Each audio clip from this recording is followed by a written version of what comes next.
Alright, picking up where I left off. Chapter 2, verse 4. This is the account of the heavens and the earth when they were created, and when the Lord made the earth and the heavens. Now no shrub had yet appeared on the earth, and no plant had yet sprung up, for the Lord had not sent rain on the earth, and there was no one to work the ground. But the streams came up from the earth, and watered the whole surface of the ground. Then the Lord God formed a man from the dust of the ground, and breathed into his nostrils the breath of life, and the man became a living being. Alright. that tells you literally how everything was created, what was created, how it looked. There was literally nothing on the earth until water came up and watered everything. Alright, verse 8. Now the Lord had planted a garden in the east in Eden, and there he put the man he had formed. The Lord made all kinds of trees grow out of the ground.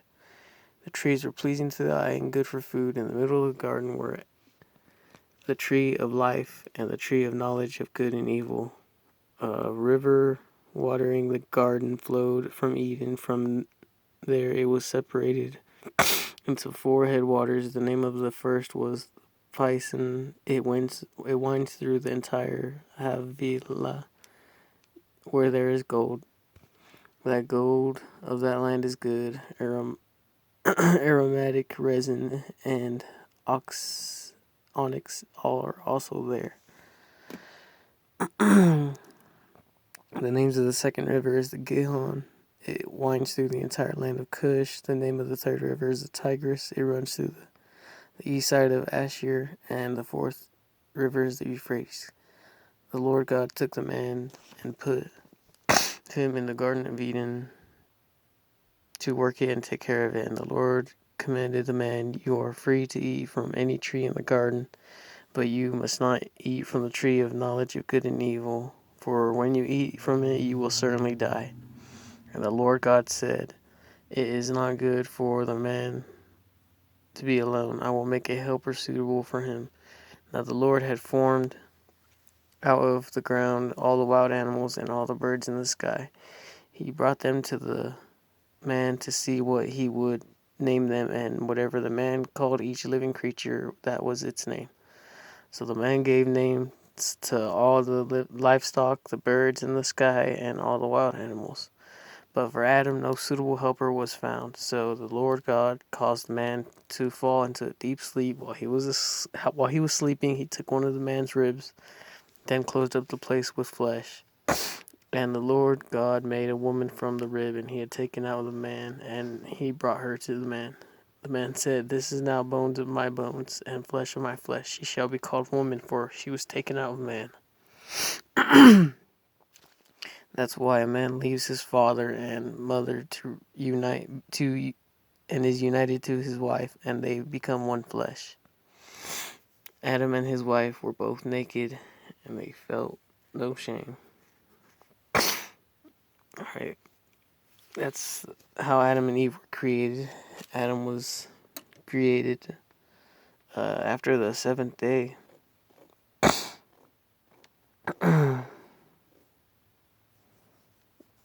Yep. Then the Lord formed a man from the dust of the ground, breathed into his nostrils the breath of life, and the man became a living being.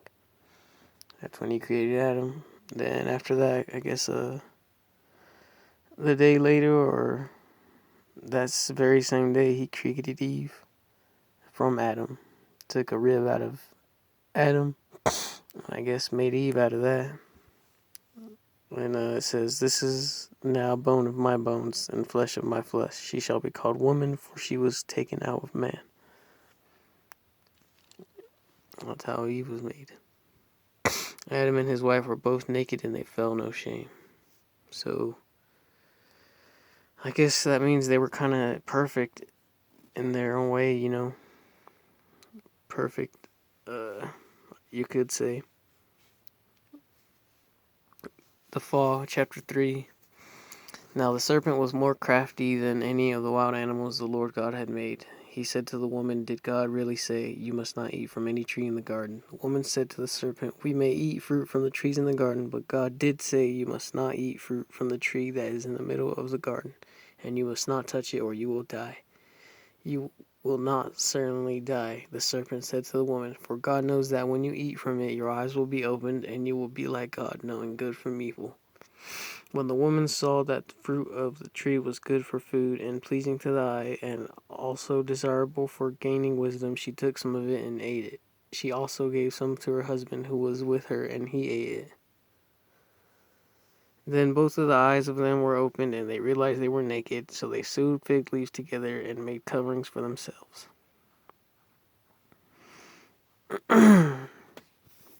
Alright, so that little part, you can just say that it says right here, she also gave some to her husband who was with her, and he ate it. So Adam and Eve were there, but the serpent was speaking to Eve and said, "You won't die from eating the tree because you'll become God."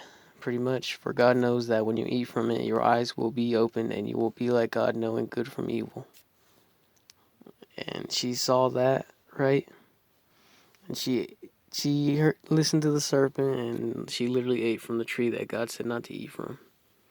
Seeing she was tempted, and she's tempted and she sinned. Boom.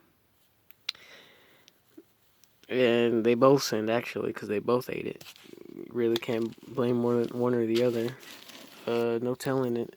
It could have been the other way around, but this is what it says. Then the man and his wife heard the sound of the Lord God as he was walking in the garden.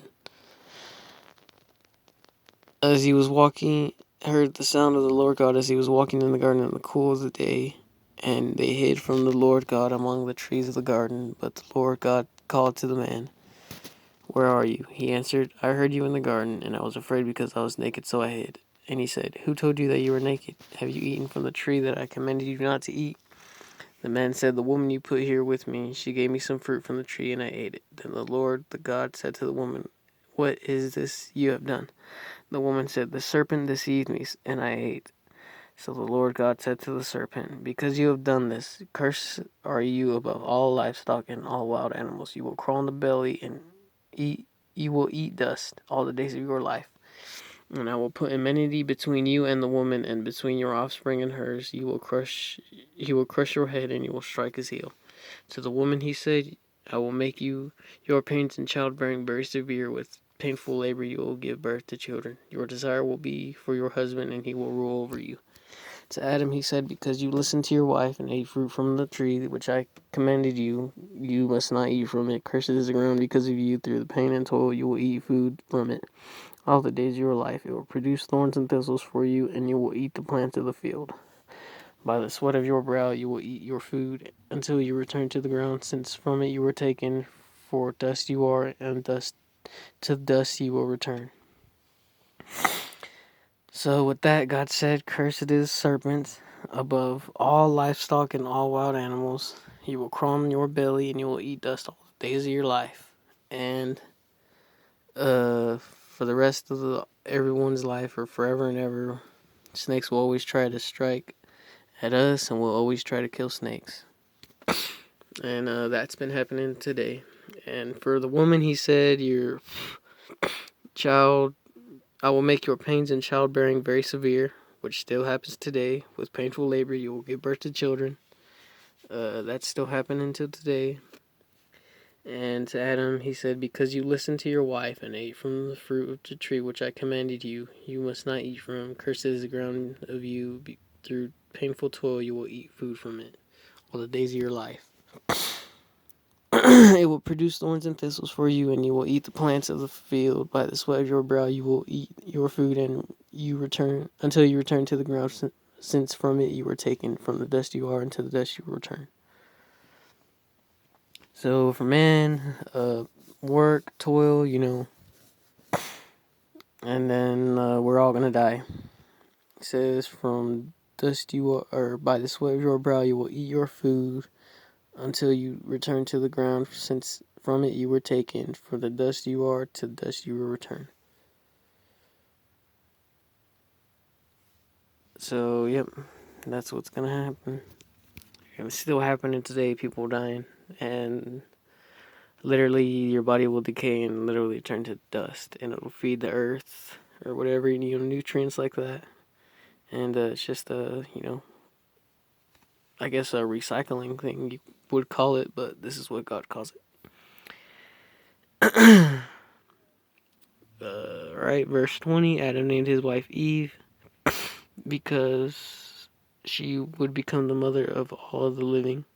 The Lord God gave garments of skin for Adam and his wife and clothed them. And the Lord God said, "This man has now become like one of us, knowing good and evil. He must not be allowed to reach out his hand and take also from the tree of life to eat and live forever." So the Lord God banished him from the Garden of Eden to work the ground from which he had been taken. After he drove the man out, he placed on the east side of the Garden of Eden cherubim and a flaming sword flashing back and forth to guard the way to the tree of life.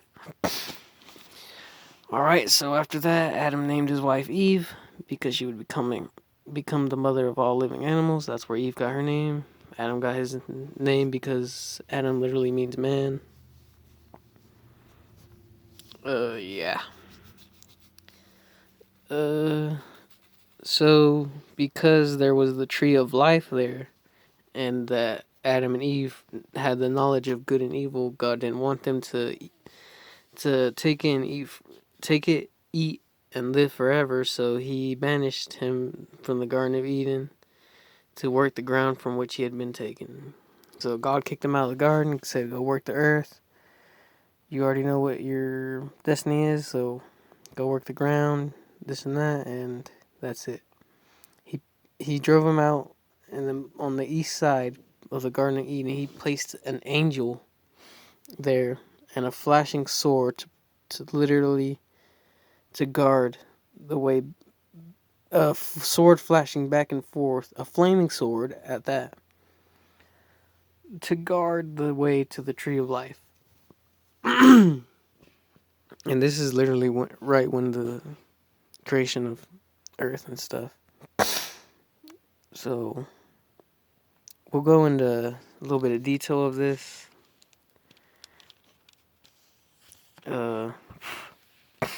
After Cain and Abel, I'll go. Should be Noah, yeah. And I'm gonna do some little things about the Book of Enoch, because they took the Book of Enoch out. Enoch was Noah's grandpa, and God took him away because he was faithful, and they took the Book of Enoch out of the Bible because of like the graphic stuff about the angels and what the angels did and the angels' punishments. But it's really good information that I think everybody should know. So if you can download the Book of Enoch PDF on Google and read into it to yourself. But I'll give a few notes of that. But it also gives into like account of some of these, some of this, because yeah, it'll give you a good background on all this and like stuff like that. But yeah, that's this update. I'll let y'all know on the next one, and it'll be about Cain and Abel. But yeah, that's about that's all I got right now. But y'all tune in for the next time.